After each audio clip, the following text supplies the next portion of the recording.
CM Revanth Reddy Delhi పర్యటనలో చేసిన సంచలన వ్యాఖ్యలు పార్టీలో కలకలం రేపుతున్నాయి. తన కుర్చీకి ఎసరు పెట్టడానికే మంత్రులకు టైం సరిపోతలేదని, ఇక పనేం చేస్తారని చేసిన కామెంట్స్ హాట్ టాపిక్ గా మారాయి. తన ఢిల్లీ కామెంట్స్ లో నెగిటివ్ ఫ్లేవర్ ను లేట్ గా గుర్తించిన సీఎం వెంటనే దిద్దుబాటు చర్యలు చేపట్టారు. రాహుల్ గాంధీ తనకు గురుతర బాధ్యతలు అప్పగించారంటూ అప్పటికప్పుడు లీకులిచ్చారు. ఛానళ్లలో బ్రేకింగ్ ప్లేట్లు ఎలాగైనా ఫిరాయించేలా చేయాలని పీఆర్ వింగ్ కు ఆర్డర్లు వేశారు. కానీ అప్పటికే పుణ్యకాలం గడిచిపోయింది. ఢిల్లీలో ఏం జరిగిందో గల్లీ జనాలకు తెలిసిపోయింది. రేవంత్ అసలు రాహుల్ ను కలవనే లేదని మీడియా సర్కిల్లో వదంతులు బయలుదేరాయి. భేటీ నిజమైతే ఫోటోలేవని లాజిక్కులు లాగుతున్నారు ప్రత్యర్థులు.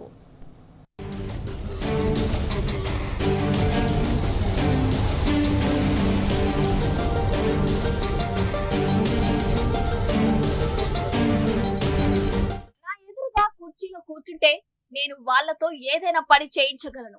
కానీ వాళ్ళు ఏకంగా నా కుర్చీపైనే ఎక్కి కూర్చుందామనుకుంటే ఏం చేయగలను? ఎస్, ఒక 4-5 సీనియర్లు అదే పనిలో ఉన్నారు అంటూ ముఖ్యమంత్రి రేవంత్ రెడ్డి ఢిల్లీ మీడియాతో జరిపిన ఇష్టాగోష్ఠిలో సంచలన వ్యాఖ్యలు చేశారు. మంత్రివర్గ విస్తరణ మాట అటుంచితే అధికార పీఠం ఎక్కిన నాటి నుంచే రేవంత్ ఢిల్లీ పయనం ఎక్కే విమానం దిగే విమానం చందంగా ఉన్న సంగతి తెలిసిందే. 34వసారి అదే జరిగింది. కాకపోతే ఈ దఫా రాహుల్ గాంధీని కలిశానని మాత్రం చాటింపు వేసుకోగలిగారు. అందుకు పక్క ఆధారంగా పరిగణించగలిగే ఫోటోలు గట్రా ఇంకా రాజకీయ అంగట్లో దర్శనం ఇవ్వకపోవటం అనేక సందేహాలకు తావిస్తోంది.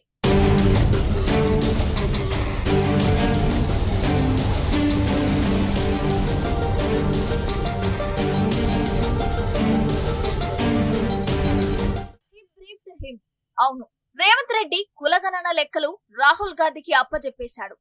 రేవంత్ రెడ్డి భుజంపై చేయి వేసి టెన్షన్ పతలాన్లో తిరుగాడుతూ ఇష్టంగా ముచ్చట్లాడాడు. నో వే, ఇక రేవంత్ రెడ్డి పాతివ్రత్యాన్ని ఎవరూ శంకించాల్సిన పని లేదు. అంతేకాదండోయ్, బీసీ కులగణనపై మార్చి 10వ తేదీన పార్లమెంట్ వేదికగా కేంద్రంలోని ఎన్డీఏ సర్కారును ఇండియా కూటమి నిలదీసేందుకు సిద్ధమవుతుందట. ఆ మహాకార్యంలో కూటమి పార్టీల ఏలుబడిలో ఉన్న రాష్ట్రాల ముఖ్యమంత్రులను ఏకతాటి మీదకు తెచ్చే బాధ్యతను రాహుల్ గాంధీ సీఎం రేవంత్ రెడ్డికి అప్పగించారట. వాళ్ళ మధ్య ఏమాత్రం గ్యాప్ లేదు. లోకులు ఏమైనా అనుకుంటారు, కానీ వాళ్ళవేవీ లెక్క పెట్టరు. ఆ అవసరం కూడా వాళ్లకు లేదు అన్నది ఆయన అనుచరుల మాట. అదంతా ఓకే, కానీ రాహుల్ గాంధీతో భేటీ అయినట్లు ఒక్క విజువల్ లేదా కనీసం ఫోటో కూడా బయటకు రాలేదు. ఎందుకు అనేది ప్రస్తుతం క్వశ్చన్ మార్క్.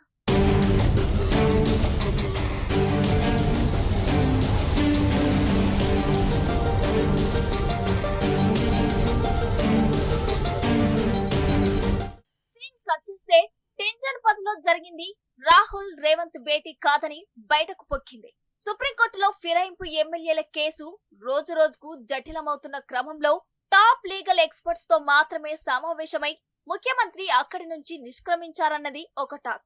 ఇదిలా ఉంటే రాహుల్ తో భేటీ అంకానికి విస్తృత ప్రచారం దక్కిందని నమ్మకం కుదిరాక సీఎం రేవంత్ రెడ్డి తుగ్లక్ రోడ్డు కోటిలో విలేకరులతో ఇష్టాగోష్ఠి నిర్వహించారు. మంత్రివర్గ విస్తరణ గురించి చర్చించడానికి హస్తిన రాలేదని ఆయన వాళ్లకు సెలవిచ్చారట.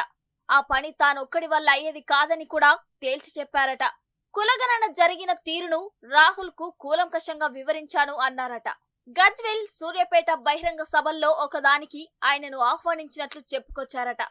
అయితే దీనిపై రాహుల్ గాంధీ స్పందన ఏంటి అనేది గోప్యంగా ఉంచారట.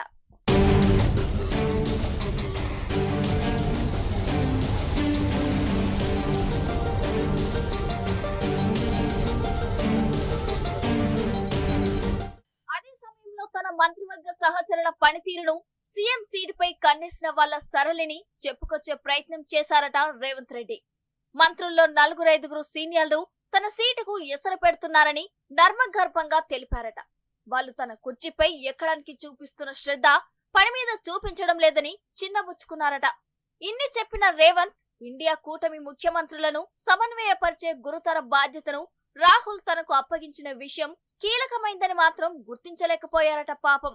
ఆ సంగతిని ఇష్టాగోష్ఠిలో ఢిల్లీ విలేకరులతో చెప్పడం మర్చిపోయారు.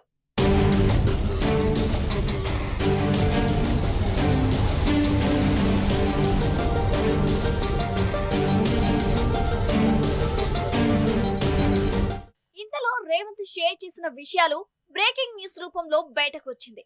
అప్పుడు రాహుల్ తనకు అతి ముఖ్యమైన పనిని పురమాయించిన కొసరు విషయం యాదికొచ్చింది.